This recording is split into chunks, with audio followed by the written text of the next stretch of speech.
Chapter 20. I opened the door to my house in an extremely exhilarating mood. At last, Bunniket had accomplished something Pa and Ma would be proud of. I could guess what kind of expression Pa and Ma would have had once they heard I had gotten into medical school. Pa would probably put on his stoic face but wouldn't be able to conceal the smile in his irises. Ma, on the other hand, would be screaming while shedding a torrent of joyful tears.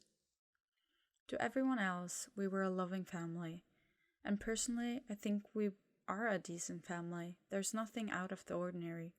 My unruly behaviors weren't a result of a horrible upbringing. This is just how I am. While I was taking off my shoes, I saw Pa and Ma were sitting on the sofa in the living room, their faces filled with happiness. I smirked. They probably knew that I got into medical school. When I stepped into the living room, my eyes fell on someone who was also there. "Oh, Bun, you got here just in time." My mother greeted me loudly with a big smile. I turned to another person who wasn't my parents, the one who was sitting on the sofa. That irritating smile of his plastered on his face. He was in a short lab coat, red thread embroidered with his name, a sixth-year medical student uniform. A pair of round gold wire-rimmed glasses rested on his nose. This man came here to steal my spotlight for some reason. "Bun, have you heard? Boone will go to grad school in cardiology and thoracic surgery." My mother looked at Boone, her eyes filled with pride. "They choose only one person from the entire academic year." "There were only a few candidates, Ma. You're exaggerating." Boone turned to beam at me. "Where shall we have a toast today, little bro?" I stood motionless for a while, dumbfounded. Then I bowed my head, accidentally letting out a dry laugh. My family had never had any sort of problem. The only problem I had came from myself. A little brother who has lived under the shadow of his brother. The youngest, whose parents had never established any expectations. Boone is a good 6 years older than me because Ma had planned to have only one child. However, 6 years later, Bunniket was accidentally conceived in his mother's womb. The significant age gap between us made me perceive Boone as one of the adults. I remembered having a chance to run around with Boone for only a short period of time before he devoted himself to school. Boone was a brilliant student, the top of his school, the Royal Award student, the Outstanding Youth of the Year, the receiver of Academic Olympic Medal, and a myriad of awards, more than the showcase in my house could even store. Boone was like a valuable treasure our parents would be more than happy to brag about. Me, not so much. We had never been verbally compared, but I believed that people with siblings who outsmarts them in every subject would surely understand. I used to struggle to be the best, to be like my brother. I wanted a fraction of my parents' acknowledgement and admiration. I thought I did quite well until it happened. The incident regards to my sexual orientation that caused me to drop out of the prestigious high school and move to a small private school. That was the turning point where I simply gave up trying. I no longer needed to do that anymore. No matter how hard I tried, I would never be able to beat Boone. I used to hope that getting accepted into medical school would help me make my mark, but my mark paled in comparison to the fact that we were about to have the very first cardiothoracic surgeon in our family. You choose. I'm not hungry. I spun around and made my way towards the stairs, blocking out Pa and Ma's voice calling me back downstairs. I hasted towards my bedroom, but Boone, who was running up the stairs, grabbed my shoulders, halting me.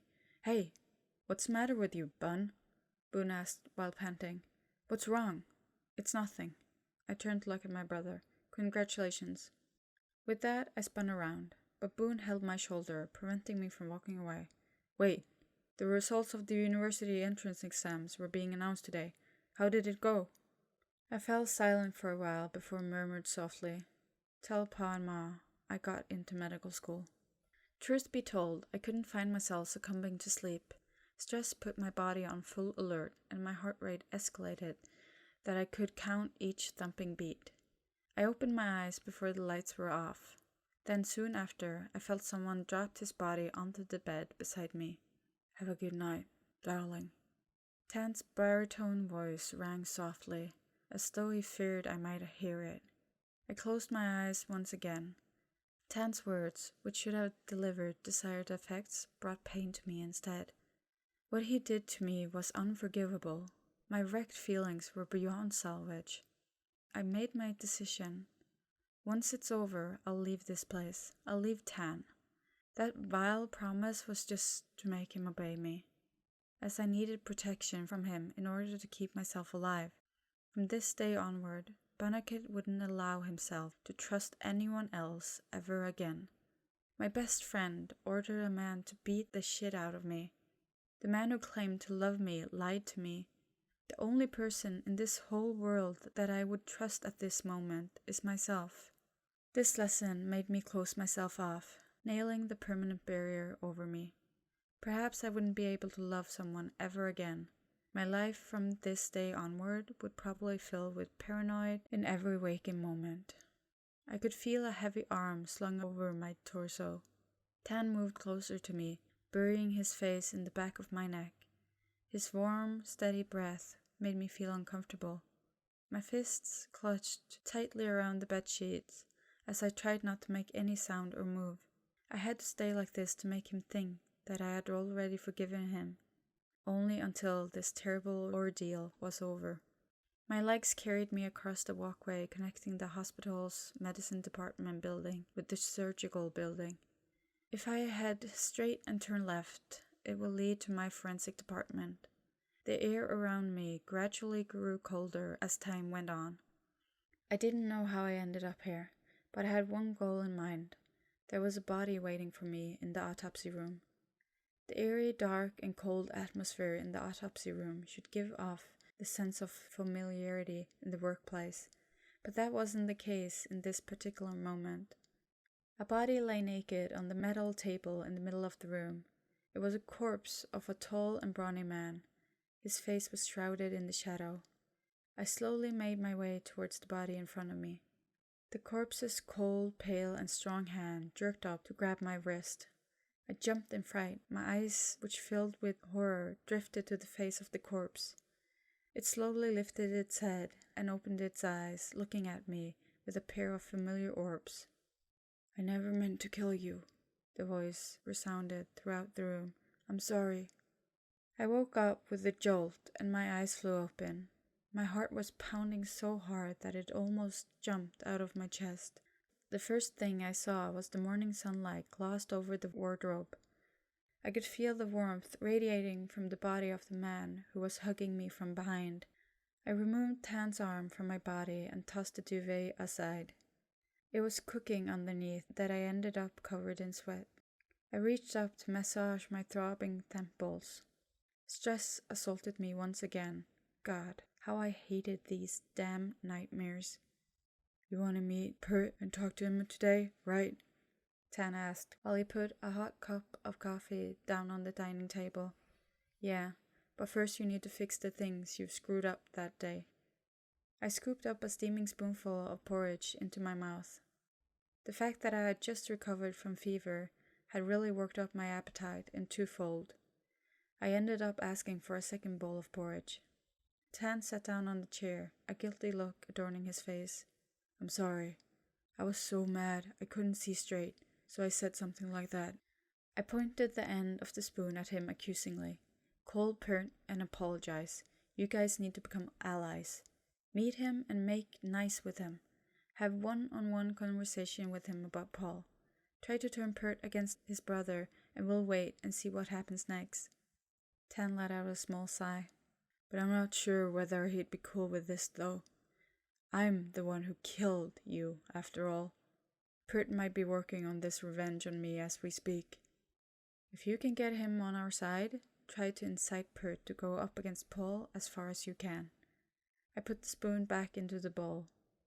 I don't know how Pert would react to the fact that his own brother wanted to kill me. I guess it depends on how strong his feelings for me are. I saw the discernible change in his countenance. If Pert sees me as mere acquaintance, he probably won't do much.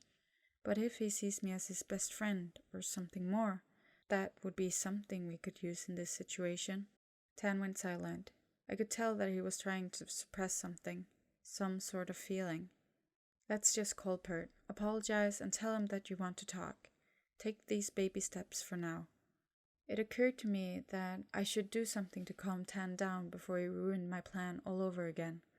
I rose from my seat, walked towards him, and bent down to kiss him softly on the lips.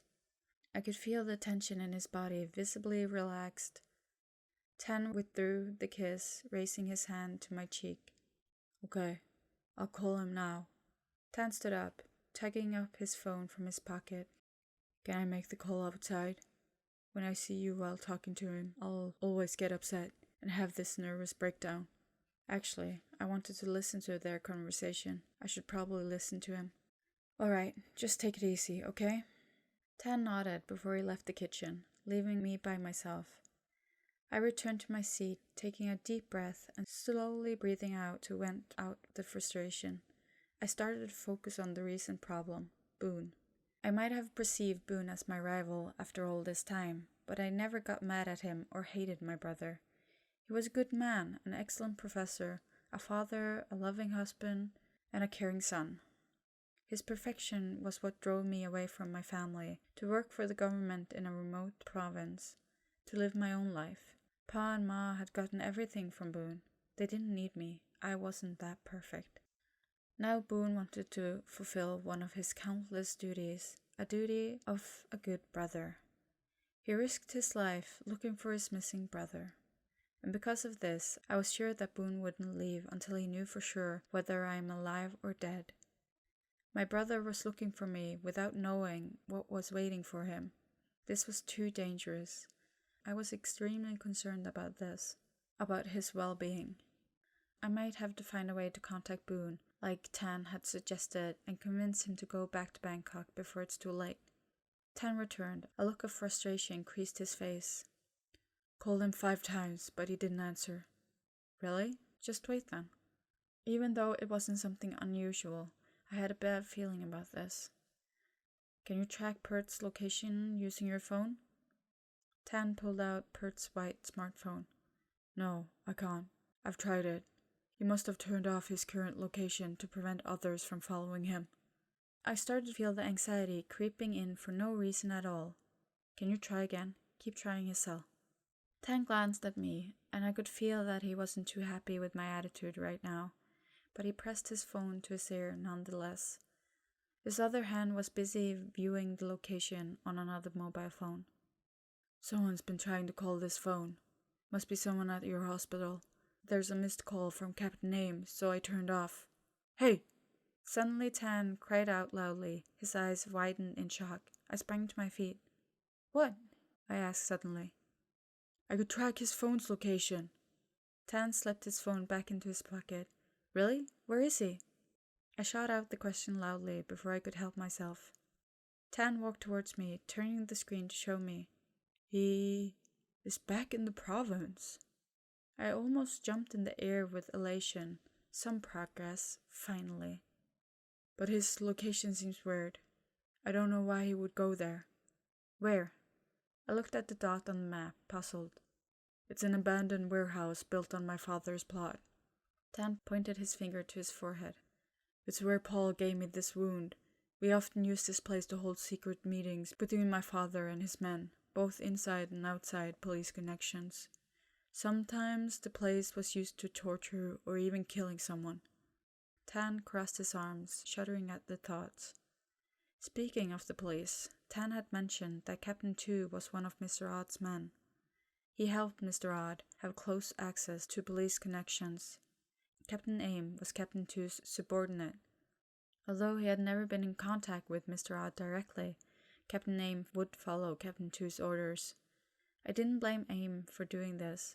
Perhaps he needed to do so in order to survive in this corrupted circle. Go there. I spoke with a resolute voice. Tan nodded. I'm leaving now.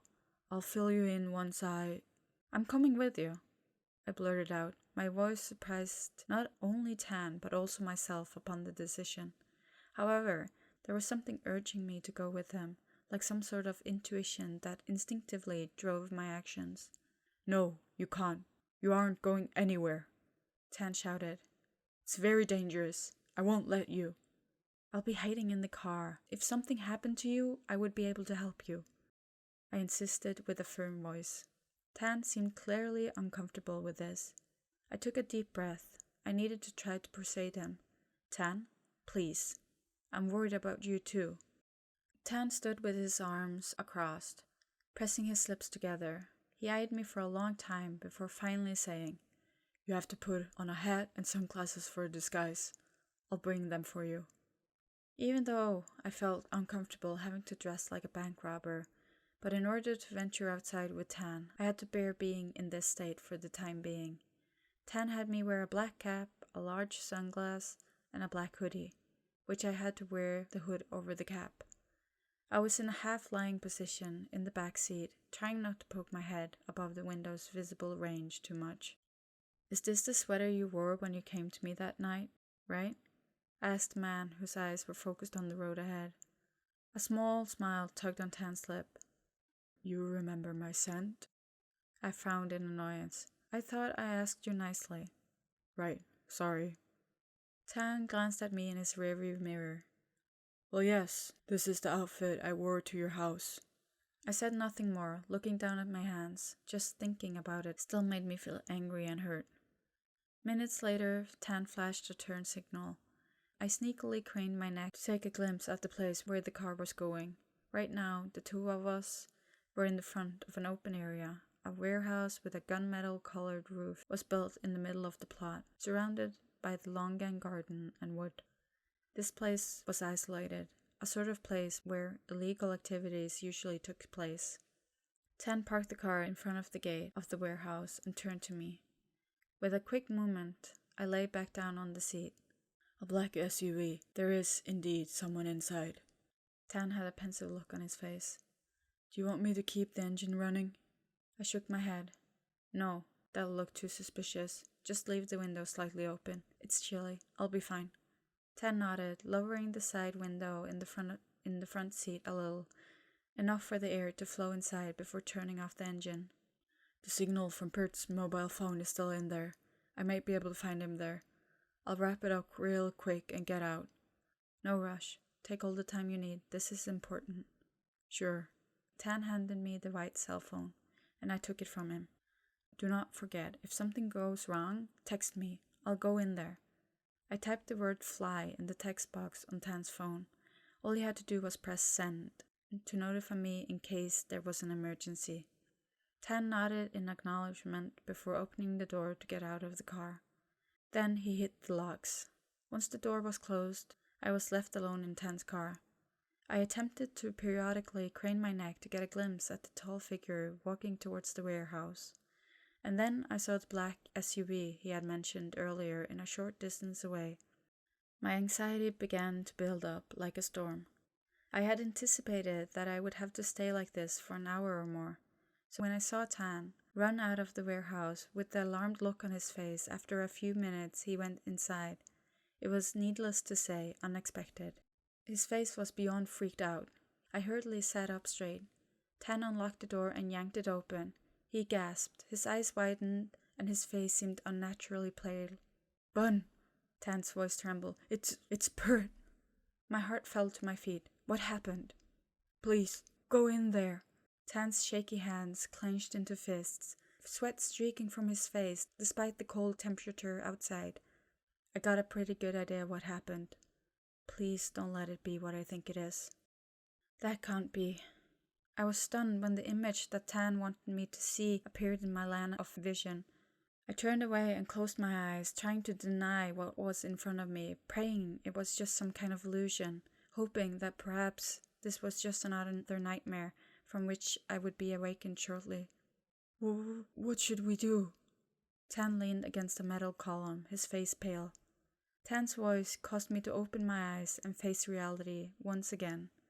I saw a man lying prone on the ground, his limbs spread like he was trying to struggle in his dying breath. his face angled towards my direction, eyes still open.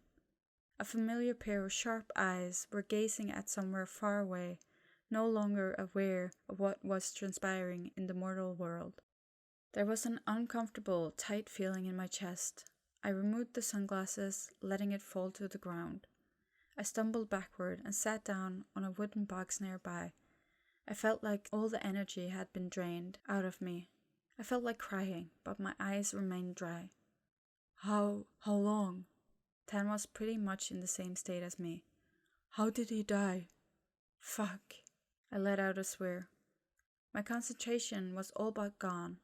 It should have been easy, answering Tan's question, which had been my domain of speciality, body identification, time since death estimate, and the cause and manner of death. However, right now, I couldn't think of anything. My head was dull, and my vision had gone blurred. Bun. Tan called my name with a trembling voice.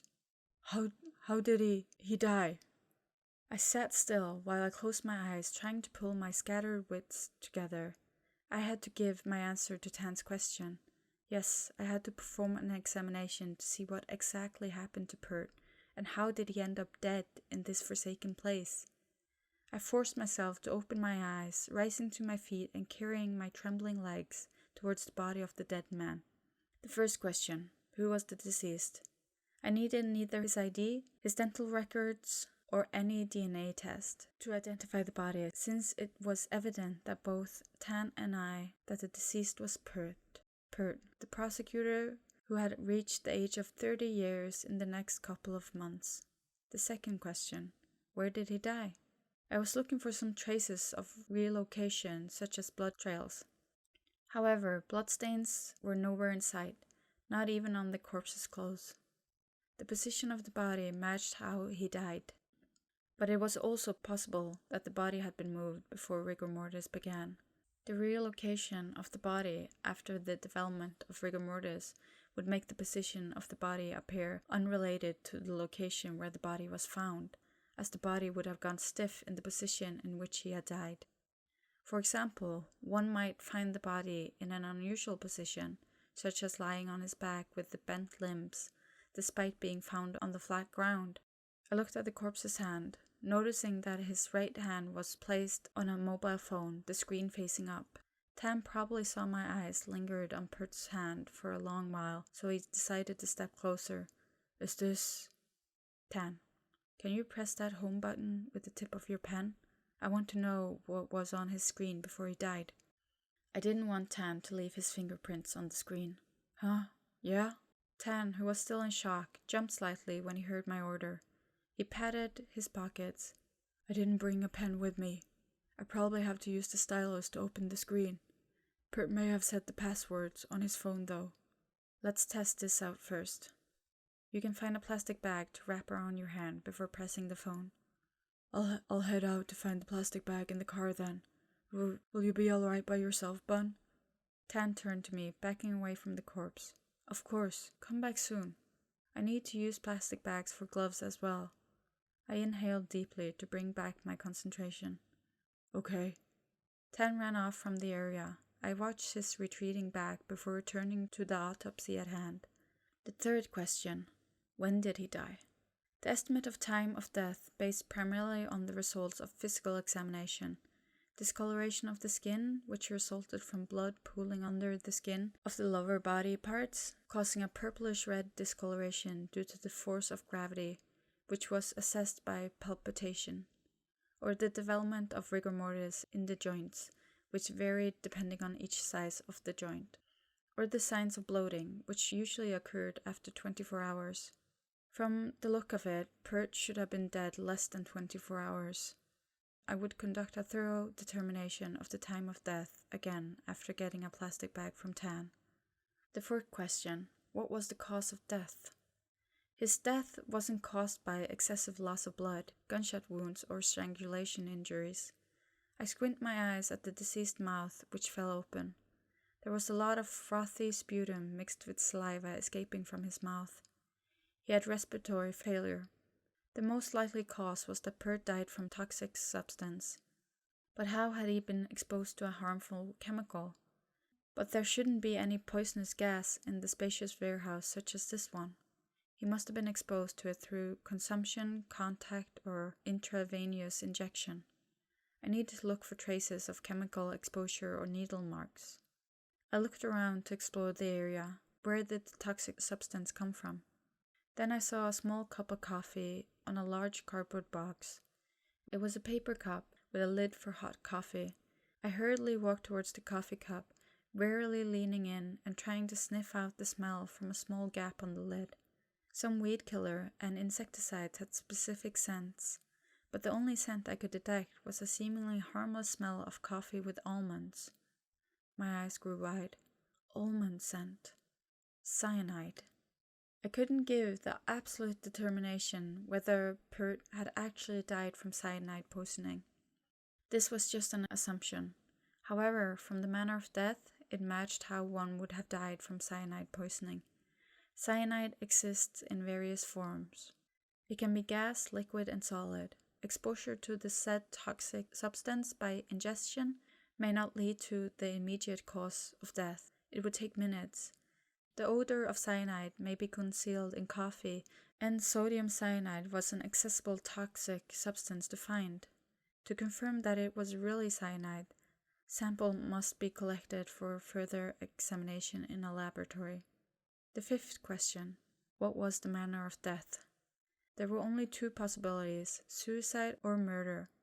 The manner of death was diabolical regardless, be it suicide or murder. If this was a suicide, then it might have occurred from the guilt about getting me killed. But if it was a murder, is it possible that this might be Paul's doing? This is complete madness. I swore to myself under my breath to vent out the frustration. Everything we did seemed to be for nothing. Now I was back to zero again. I felt so lost, a similar feeling I had when Tan broke into my house on the first night. Tan ran back inside the warehouse with 4 plastic bags. "I'm here, Bun." He frantically gave me the bags. I turned to him to take the bags and put my hand inside to use them as gloves.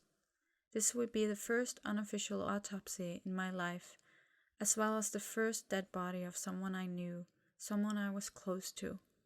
Tan stepped back to sit on an old wooden box, looking at me with a persistently panic-stricken face. If he had this reaction when I first met him on the day Jane died, I wouldn't have suspected that he was the murderer. 8 hours, I said after we returned to the car. Pert has been dead more than 8 hours, 12 hours at best, between 11 p.m. and 3 a.m. last night. Cause of death, poisoning. Manner of death could be either suicide or murder, but I gave weight to murder. It just seems odd that someone would put cyanide in the seemingly harmless beverage and consume it to commit suicide. Luckily enough, Pert's mobile phone had a fingerprint scanner. I could unlock it to see what was on the screen.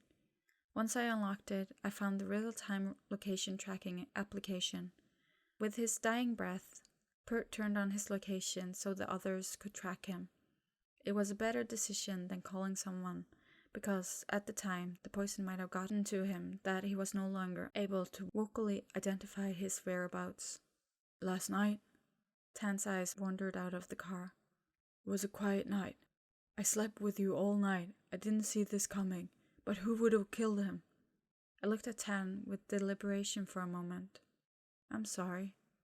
Tan shook his head slowly. "It's more of a shock, Roy." Tan twisted his key to ignite the engine, turning to look at me. "What are you going to do now? We'll never be able to get Pert to be on our side anymore. Should I call the police?" "I do want you to call them, but I don't know what they would think about this. You were the first person who discovered the bodies twice now, and both of them were close to you." Tan raised his hand to rub his eyes. "So we'll leave him here without telling anyone?" I was stunned. I also wanted Pert to be found in a fresh state. Although the color of his skin had begun to change due to nature, his face was still handsome, just as when he was alive. If we left him here without proper care more than 2 days, his appearance would change like any other corpses, bloated and bluish-green. I looked out at the street. One could say that this place was really abandoned and isolated. What is the quickest way to attract the attention of some passerby upon this place? Tan, do you think that SUV has an anti-theft alarm? I turned to ask Tan. I don't know. Tan turned to the black SUV parked nearby. Why? If there's an alarm, let's smash the SUV and break into it. I opened the car door. And let's get the hell out of here. Let Pert sleep in the coffin while he was still handsome. This was probably my last act of love as his friend. Rest in peace, buddy. I forgive you for everything you've ever done. If the next life does really exist, may we meet again.